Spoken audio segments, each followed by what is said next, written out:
আমি আমাৰ লংলি বস্তি তথা হিন্দু বলক যিখন গাঁও সেইখনত আহি পালো যে আমাৰ মৰমৰ অতি মৰমৰ জুবিন দা নাই আজি আমাৰ মাজত।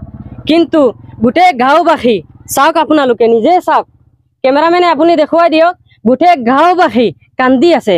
কান্দোৰৰ ৰোল শুনি আমি মানে নিজে ভাঙি গৈছো যে আজি আমাৰ মাজত যিজন আমাৰ সম্পদ আছিলে, আমাৰ এনেকুৱা এজন সম্পদ যিজন কোনো ৰাজনীতিৰ লগত সম্পৰ্ক নাই, যিজন মানুহ এনেকুৱা সম্পদ আমাৰ, যিজন মানুহে কোনো হিন্দু মুছলমান কোৱা শব্দ আজিলৈকে আমি তেখেতৰ মুখত শুনা নাই, আৰু আজি আমাৰ মাজত নাই তেখেত।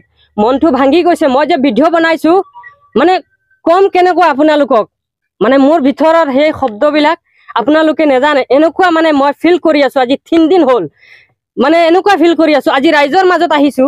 তো চাচা, আপুনি যে জুবিন দাক মানে কিমান মৰম, আপোনাক আপুনি যে মৰম কৰে জুবিন দাক, কিমান মৰম আপুনি ক'ব? জুবিন দা এনেকা এজনীয়া মানুহ, হিন্দু মুছলিম জাতিভেদ একো নাই, নাই নাই একো নাই, একো নাই।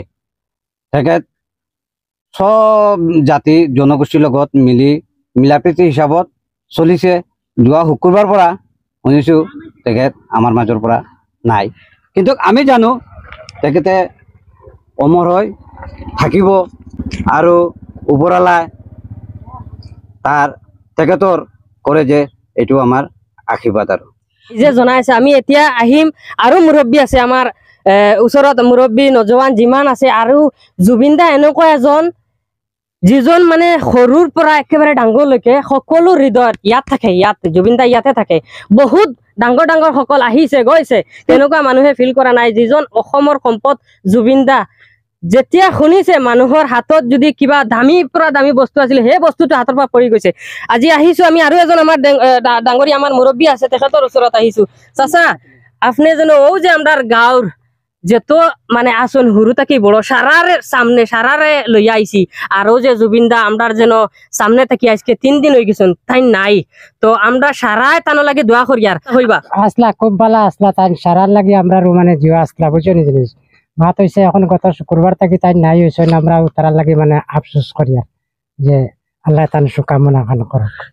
গোটেই রাইজে মানে দোয়া কৰি আছে। এতিয়া যিসকলৰ মানে হৃদয়ৰ মাজত, যিসকলৰ হৃদয়ৰ মাজত সদায় থকা জুবিন দা, অকল আমি কি কম মানে যে সৰুৰ পৰা ডাঙৰ আমি কৈছো নহয়, অসমৰ সৰুৰ পৰা ডাঙৰ, অসম তথা হিন্দুস্তানৰ গোটেই যিমান মানুহে তেখেতৰ গান শুনিছে, তেখেতৰ সংগীত শুনিছে, গোটেই প্ৰেমী, জুবিন প্ৰেমী, সেই সকলৰ ওচৰত আহিছো, যিসকলে সদায় মানে জুবিনদাৰ গান শুনি পেলাই ডাঙৰ হৈছে, আৰু আমি নিজে ডাঙৰ হৈছো। আৰু জুবিনদাৰ এনেকুৱা এটা গান, তেখেতে কৈছিলে হিন্দু বা মুছলমান একে আল্লাহর সম্মান। কওকচোন।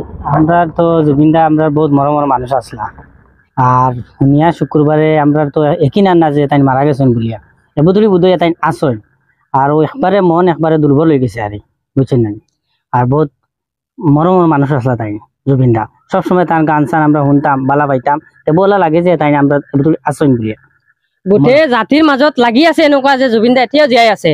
কিন্তু এইটো কথা কওঁ যে আমাৰ অসমৰ সম্পদ, এইটো কাৰণে আমি কওঁ যিজন মানুহৰ মানে কথাবিলাক সকলো জাতিৰ হৃদয়ৰ ভিতৰত আছে। আৰু এজন আছে আমাৰ ডাঙৰীয়া, তেখেতক সুধো। দাদা আপুনি কওকচোন, জুবিনদাৰ।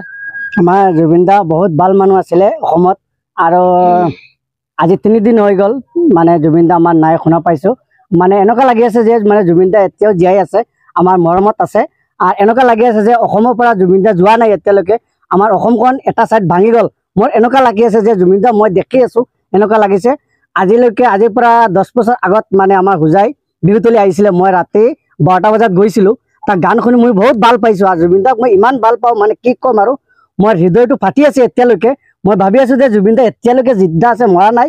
আৰু মই এতিয়ালৈকে মানে জুবিনদাৰ কাৰণে মই আশীৰ্বাদ কৰি আছো, দোৱা কৰি আছো, সেইটো মোৰ কামনা। যাতে তেখেতক স্বৰ্গ নচিব হয়, সেইটো কাৰণে আমি দোৱা কৰিছো, গোটেই ৰাইজেও দোৱা কৰিছো।